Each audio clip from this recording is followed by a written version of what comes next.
오늘은 사도행전 2장 1절 4절까지의 말씀을 가지고 오순절과 교회의 탄생, 교회의 시작이라는 점을 할 말씀 증거하겠습니다.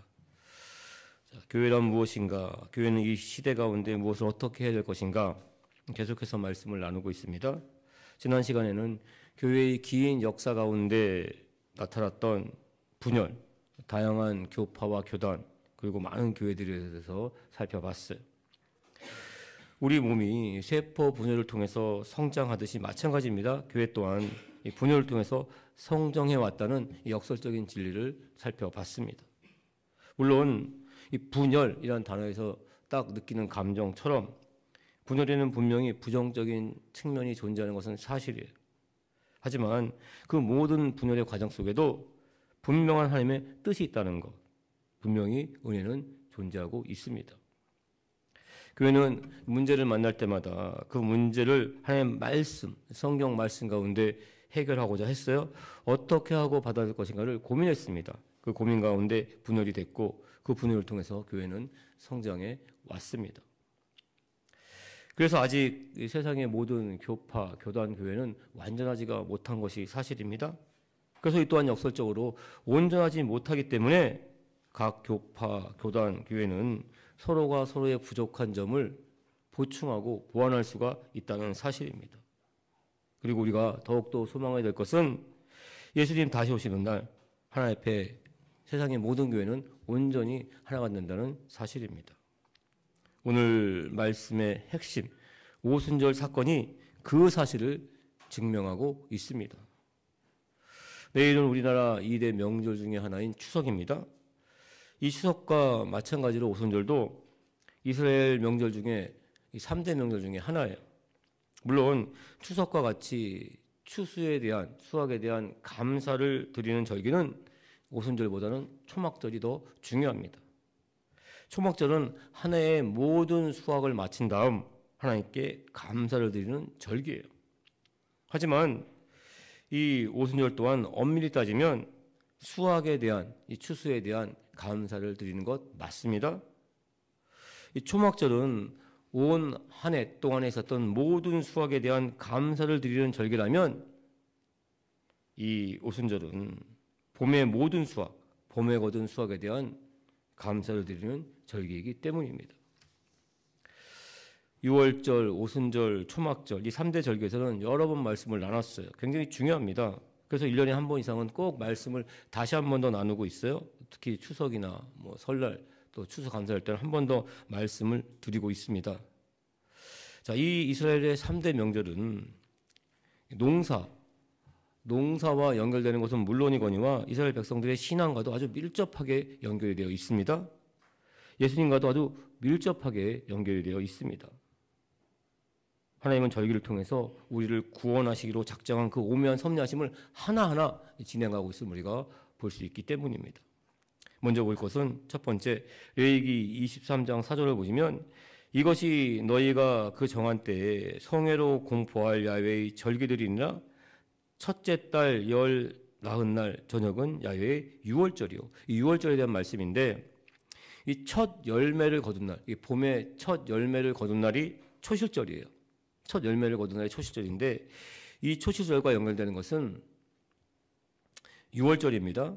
그러니까 애굽의 종되었던 이스라엘 백성들이 죽음의 사자가 넘어가게 된 날, 그 월절을 유월절로 삼게 되는데 이게 넘을 또 넘을 월 유월절입니다.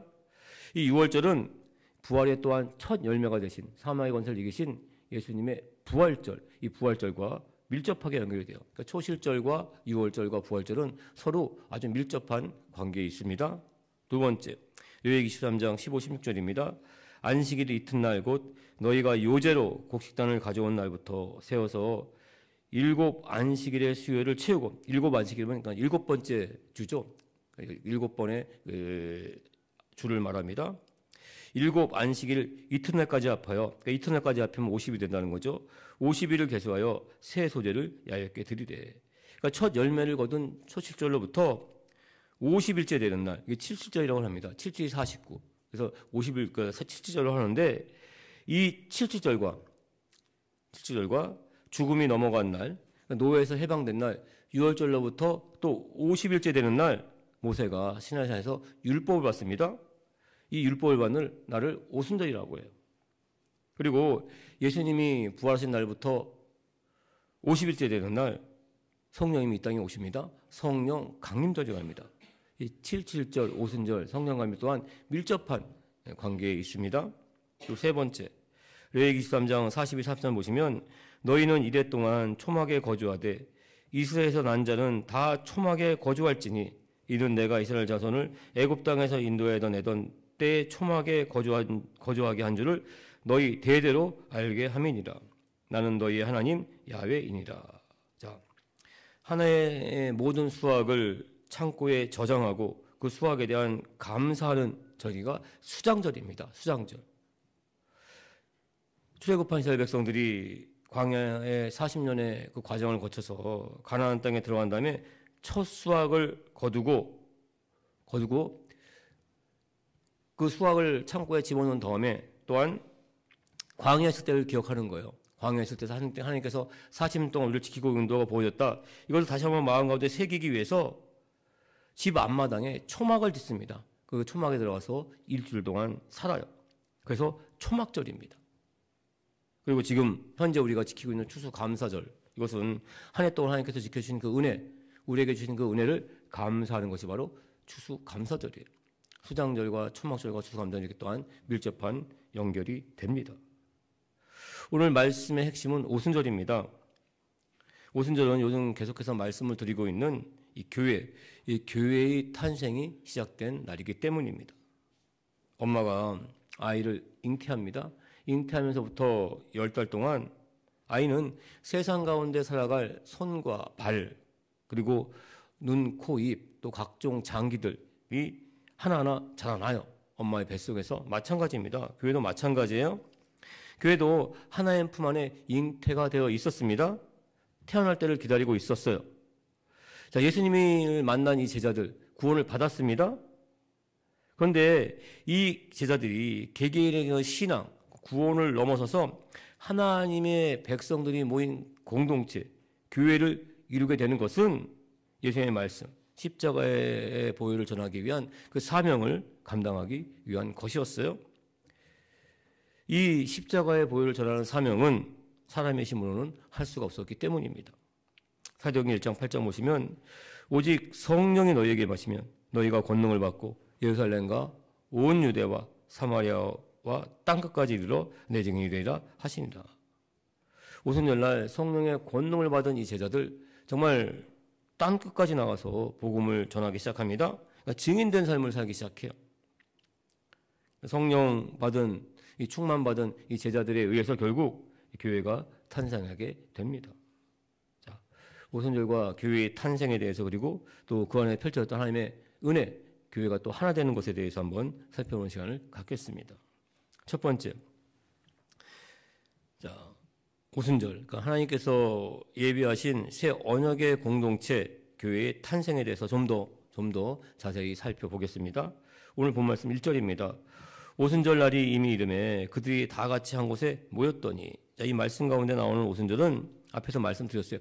단순한 5, 5, 10순, 50일째 되는 날이 아니라는 거예요. 하나님의 구원의 역사 가운데 아주 깊은 뜻을 갖고 있습니다. 선언에서 언급했습니다. 이스라엘 백성들에게 오순절은 첫 열매를 수확한 지 50일째 되는 날, 봄의 모든 수확을 마치는 날, 하나님께 감사드리를 드리는 절기였어요. 자, 우리나라의 봄도 남쪽부터 옵니다. 제주도에서 꽃이 피기 시작하면 늦어도 한 10일 정도가 지나게 되면 서울에도 꽃이 피기를 시작합니다. 그런데 이스라엘은 마찬가지, 이스라엘도 남북으로 길게 걸쳐져 있습니다. 그런데 이 남북의 거리의 차이보다 더 중요한 것이 있는데 이 고도의 차이예요. 고도의 차이. 이스라엘의 수도 예루살렘은 가장 높은 곳에 위치해 있다고 합니다. 그러니까 가장 낮은 곳에 있는 그 지역보다 이 예루살렘은 약 1000m 정도 위에 있다고 합니다. 그래서 이 거리의 차이, 남북의 그 거리의 차이와 이 고도의 차이로 말미암아 가장 남쪽에서 꽃이 피고 열매가 맺기 시작할 때부터 시작해서 가장 북쪽에 있고 가장 높은 곳에 있는 예루살렘의 꽃이 피고 열매가 맺는 시기의 그 차이, 그 시기의 차이는 약 50일 정도가 걸린다고 합니다. 이 남북의 거리 차이 그리고 고도의 차이로 말미암아 처음 열매를 수확한 초실절로부터 시작해서 77이 49, 처음부터 마지막 열매를 수확하는 날까지가 약 50일 정도가 걸린다는 사실이에요. 그래서 봄의 마지막 수확을 감사하는 절기가 바로 오순절입니다. 그래서 오순절 다시 한 번 더 말씀드리면 칠칠절이라고도 합니다. 그리고 좀 더 거슬러 올라가 보면 가나안 땅에 정착해서 농사를 짓기 전에 이스라엘 백성들 애굽에 노예된 생활을 살고 있었습니다. 그래서 6월절 날 결국에는 하나님의 은혜 가운데 이 애굽에서 나오게 돼요. 그래서 애굽에서 해방된 지 나오게 된 지 50일째 되는 날 시내에서 모세는 율법을 받습니다. 자, 하나님이 주신 율법, 이 레위기를 보게 되면 이 오순절에 대해서 아주 자세히 설명이 되어 있습니다. 레위기 23장 15, 17절. 자, 안식일 이튿날 곧 너희가 요제로 곡식단을 가져온 날부터 세워서 7 안식일의 수요를 채우고 7 안식일 이튿날까지 합하여 50일을 계수하여 새 소제를 야훼께 드리래. 소제는 고운 가루로 그러니까 떡을 만서 드리는 제사예요. 너희 처소에서 10분의 2 에바로 만든 떡 2개를 가져다가 흔들지니 흔들어 드리는 겁니다. 요제입니다. 흔들 요자예요. 이는 고운 가루에 누룩을 넣어서 구운 것이요 이는 첫 요제로 야훼께 드리는 것이며. 이 말씀 가운데 나오는 에바, 이 에바는 부피의 단위예요. 한 에바는 지금의 단위로 따지면 한 23리터쯤 된다고 합니다. 그러니까 10분의 2, 요약하면 5분의 1이죠. 그러니까 이 10분의 2 에바는 약 4.6리터가 됩니다. 물 1리터는 좀 화면 넘겨주실래요? 이거 물 1리터는 약 1kg이 돼요. 물 1리터는 1kg입니다. 그런데 물은 액체예요. 그리고 하나님께 소제드리는 곡식은 고체입니다. 그러니까 물보다는 조금 더 무겁습니다. 그래서 이 10분의 2 에바는 아무리 적게 잡아도 5kg은 넘습니다. 5kg는 넘어요. 자, 이 5kg쯤 되는 떡, 이 시루떡 한번 생각해 보세요. 5kg면 이 부피도 굉장히 크거니와 무겁습니다. 이 양손에 이걸 들고 하나님께 요제로 흔들어서 제사를 드리는 거예요. 그러면은 왜 이렇게 제사장은 이 무거운 떡, 5kg 되는 그 시루떡 큰 거를 2개를 이 양손에 들고 흔들면서 하나님께 제사를 드렸던 것일까? 그것은 시내에서 모세가 받은 십계명이 기록된 율법이 기록된 이 돌판을 다시 한 번 더 마음 가운데 새기고 기념하기 위한 것입니다. 히브리서 8장 10절 보시면 또 주께서 이르시되 그날 후에 내가 이스라엘 집과 맺을 언약은 이것이니 내 법을 그들의 생각에 두고 그들의 마음에 이것을 기억하리라. 나는 그들에게 하나님이 되고 그들은 나에게 백성이 되리라. 자, 구약의 오순절이 돌판에 세워진 율법으로 그 율법을 통해 하나님과의 관계를 맺게 됐다면 신약의 오순절은 성령님이 우리 가운데 오셨어요. 성령님께서 우리 마음 가운데 하나님의 법, 하나님의 말씀을 우리 마음 가운데 기록한 것입니다. 구약의 오순절, 하나님께 받은 그 율법, 하나님의 말씀은 40년 동안 이스라엘 백성들을 가나안 땅까지 인도했습니다. 보호해주고 지켜줬어요. 마찬가지예요. 신약의 오순절 또한.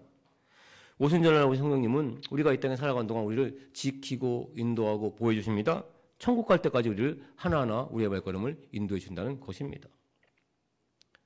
그렇습니다. 오순절이 탄생하게 된 것은, 교회가 탄생하게 된 것은 아주 오래전부터 하나님께서 하나하나 계획하고 예비하신 그 모든 것들이 결국에는 십자가의 보혈로 말미암아 성령의 권능으로 말미암아 성취된 하나의 시간표 가운데 있었던 것입니다. 우리 몸이 엄마의 몸 안에서 잉태되어서 때가 되면 세상에 나오듯이 마찬가지의 교회도. 교회는 예수님의 부활과 승천 이후 하나님이 정하신 오순절날 성령 강림으로 인해 비로소 세상 가운데 나오게 된 것입니다. 이처럼 교회는 철저한 하나님의 주권 가운데 계획하신 가운데 탄생됐습니다. 이러한 거룩한 이 하나님의 공동체 교회를 우리 한번 꼭 기억하시는 성도님 되실 주님의 이름으로 축원드립니다. 두 번째 오순절은 이 바벨탑의 분열, 이 분열이 다시 하나 되는 날입니다. 오늘 본 말씀 4절입니다. 그들이 다 성령의 충만을 받고 성령의 말하심을 따라 다른 언어들로 말하기를 시작하니라. 오순절 날에는 다른 곳에 있는 많은 사람들이 예루살렘으로 모였어요. 특히 외국에 있는 이스라엘 백성들도 예루살렘 성전으로 모였습니다. 와서 하나님께 제사를 드렸어요. 그러니까 우리나라 추석에 고향을 방문하는 것과 같은 맥락입니다. 그런데 이 외국에서 온 사람들이 이 성령의 충만을 받은 제자들이 하는 말을 듣고 깜짝 놀랍니다. 왜냐하면 자신이 살고 있는 나라, 이방 나라의 말이었기 때문입니다. 사도행전 2장 5절 8절 보시면 그때 경건한 유대인들이 천하 각국으로부터 와서 예루살렘에 머물러 있더니 이 소리가 나매 큰 무리가 모여 각각 자기의 방언으로 자기 나라 말로 제자들이 말하는 것을 듣고 소동하여 다 놀라 신기하게 여겨 이르되 보라 이 말하는 사람들이 다 갈릴리 사람이 아니냐 이스라엘 사람들이 아니냐. 그런데 우리가 우리 각 사람의 난 곳, 그러니까 내가 살고 있는 이방 나라의 방언으로 듣게 되는 것이 어찌 됨이냐. 깜짝 놀랐습니다. 이렇게 오순절날 일어난 신기한 이 방언이라고 하죠. 이 방언에 대한 사건은 단순한 신기한 사건을 넘어선다는 거예요. 성경 말씀에 보면 이 바벨탑의 사건과 아주 극명한 대조를 두고 있습니다. 하나님의 또한 하나하나 구원의 역사를 이루어가심을 우리는 볼 수 있습니다. 창세기 11장 6절 8절 보시면 야훼께서 이르되 이 무리가 한 족속이요 언어도 하나이므로 이같이 시작하였으니 이후로는 그 하고자 이르를 막을 수 없으리로다. 자, 우리가 내려가서 거기서 그들의 언어를 혼잡하게 하여 그들이 서로 알아듣지 못하게 하자 하시고 여호와께서 거기서 그들을 온 지면에 흩으셨으므로 그들이 그 도시를 건설하기를 그쳤더라. 사람들이 자기가 만든 탑 바벨탑을 하늘에 닿게까지 하여서 이름을 내고 그 지면에서 그러니까 홍수가 일어나도 우리는 그 탑에 살면 된다. 그러니까 흩어지면 하자 이렇게 마음을 먹었습니다. 교만한 마음이죠. 하나님께서는 이 교만한 마음을 꺾으시기 위해서 언어를 혼잡게 하셨습니다. 지면에 그들을 흩으셨어요. 그러니까 바벨탑은 인간의 교만으로 인한 분열과 이 단절의 상징이라 할 수가 있습니다. 이때 언어의 장벽이 생겼습니다. 옛날에 언어가 하나였기 때문에 서로 다 교통할 수가 있었는데 언어가 달라졌어요. 언어의 장벽이 생겼습니다. 이 언어의 장벽은 민족과 문화의 장벽으로 이어집니다. 수많은 분열과 갈등을 만들어내게 됩니다. 그런데 오순절날 이 분열된, 이 단절된 언어의 장벽이 허물었다는 것이에요. 성령의 권능 안에서 다른 언어들로 말하기를 시작했다는 것입니다. 근데 어떻게 했는지는 자세히 알 수가 없어요. 내가 정말 그 제자들이 정말 다른 나라의 말을 했는지 아니면 똑같이 이스라엘 말을 하는데 히브리 말을 하는데 듣는 사람이 자기의 말로 듣는지는 알 수가 없지만 어쨌든 말하는 것을 다 서로 알아듣게 됐다는 것입니다. 이것은 바벨탑 사건으로 말미암아 깨어졌던 우리 인류의 소통과 연합이 다시 한 번 더 회복됐다는 사건을 알려주고 있습니다. 제가 지난 시간에 말씀을 드렸어요. 이 교회의 역사는 분열의 역사이라 할 수 있습니다. 분명 하나님의 섭리하심이 있는 건 맞아요. 하지만 사람의 탐욕과 교만, 이해관계에서 비롯된 부정적인 측면도 존재하는 것은 사실입니다. 우리나라 교회의 분열, 또 교단과 교파에 있어서 살펴볼 예정에 있는데 마찬가지예요. 지난 시간에도 말씀드렸어요. 우리나라의 개신교의 이 교단입니다. 자그마치 232개가 된다고 해서 교회 수가 아니에요. 교단의 수가 232개고 그 속해 있는 교회는 6만 개가 됩니다. 이렇게 분열된 건 물론 거듭 말씀드리지만 하나님의 은혜 가운데 섭리하신 가운데 있는 건 사실이야. 하지만 이 또한 엄밀히 보게 되면은 사람의 교만과 탐욕, 이해관계에서 시작된 분열 또한 있다는 사실입니다. 하지만 오늘 말씀 가운데 나오는 오순절 사건은 아무리 언어와 문화가 달라도 성경 말씀의 해석이 달라도 또 교만과 탐욕, 그 이해관계가 달라도 성령 안에서 모두 하나 될 수 있다는 것을 보여주고 있습니다. 아멘. 그렇습니다. 교단과 교파, 교회가 나눠져 있을지라도 예수님이 교회의 머리가 되시고 성령의 권능 안에서 십자가의 복음을 믿고 고백하는 우리 성도님들은 모든 그 저주, 분열을 이기고 하나 될 수 있을 줄 믿습니다. 우리 성도님들 성령 안에서 십자가 보혈로 하나 될 수 있을 줄 믿습니다. 예수님 우리 몸에 예수님 머리 되시고 우리가 예수님의 머리 된 몸이라는 사실을 꼭 잊지 아니면 성령 되시길 주님의 이름으로 축원드립니다. 세 번째 오순절은 예수님의 몸 된 교회에 생기를 불어넣은 날입니다. 예수님이 부활 승천하신 다음 제자들은 예수님의 몸 된 교회가 기초를 닦았어요. 하지만 정말 살아서 역사는 예수님의 그 역동적인 이 몸된 역할은 하지를 못하고 있었습니다. 그러니까 몸의 형체를 가지고 있었을 뿐이에요. 아직 생명력은 그 안에 없었어요. 이것은 마치 하나님이 처음 흙으로 사람을 지은 것과 마찬가지입니다. 창세기 2장 7절 보시면 야훼 하나님이 땅의 흙으로 사람을 지으시고 생기를 그 코에 불어넣으시니 사람이 생명이 되니라. 하나님이 생기를 그 코에 불어넣으실 때 흙으로 만든 그 사람의 형상에 집어넣었을 때 비로소 사람이 살아있는 생명이 됐다는 말씀이에요. 마찬가지입니다. 오순절날 오신 성령님의 그 권능, 그 충만함으로 말미암아 예수님의 몸된 교회, 형체만 갖고 있는 교회에 드디어 생기가 불어넣어지게 된 것입니다. 급하고 강한 바람 같은 소리는 창세기에서 하나님이 아담의 코에 생기를 불어넣은 것을 연상케 합니다. 또한 불의 혀처럼 갈라지는 것들은 불같이 임하는 성령의 권능을 상징하고 있어요. 제자들은 성령이 주시는 생기와 불같은 권능을 받고서 비로소 예수님의 증인된 삶을 살 수가 있었어요. 교회라는 공동체를 이룰 수가 있었습니다. 십자가의 보혈, 그 구원의 은혜를 넘어서 예수님의 그 몸된 공동체로서 교회로서 사명을 감당하게 됐다는 사실입니다. 그래서 교회는 단순한 건물이나 조직이 아니라는 거예요. 성령의 권능 가운데 살아 움직이는 예수님의 몸된 공동체는 사실 잊지 아니길 주님의 이름으로 축원드립니다. 성령님은 교회의 머리 대신 예수님의 말씀을 따르도록 우리를 하나하나 가르치고 인도하십니다. 그리고 예수님의 몸된 지체들, 우리 성도님들은 성령님이 주신 각각의 은사가 있어요. 이 은사를 통해서 교회를 하나하나 또한 세워가는 줄 믿습니다. 그렇습니다. 교회가 많은 교파, 교단 이러한 모습으로 이 땅 가운데 있는 것은 성령의 권능 안에서 서로의 부족한 점을 보충하고 보완하는 것이에요. 그리고 그 안에서 정말 그리스도의 믿음의 장성분량까지 자라기 위한 것인 줄 믿습니다. 성도님들, 이 성령의 권능을 더욱더 받으시길 주님으로 축원드립니다. 하나님의 주신 사명 넉넉히 감당할 줄 믿습니다. 삶의 자리 가운데 정말 하나님의 은혜를 풍성히 베푸는 귀한 복된 삶이 될 줄 믿습니다. 말씀을 정리하겠습니다. 예수님은 교회의 머리가 되십니다. 우리는 예수님의 몸된 지체들이에요. 그리고 성령님은 예수님의 몸된 우리에게 생기를 불어넣고 활력과 권능을 주시는 분이십니다. 우리 여의도 순복음 동대교회가 우리 성도님들이 이 땅과 이 역사 가운데 성령의 권능을 덧입으로 말미암아 더욱더 복음의 증인된 삶을 사시기를 주님의 이름으로 축원드립니다.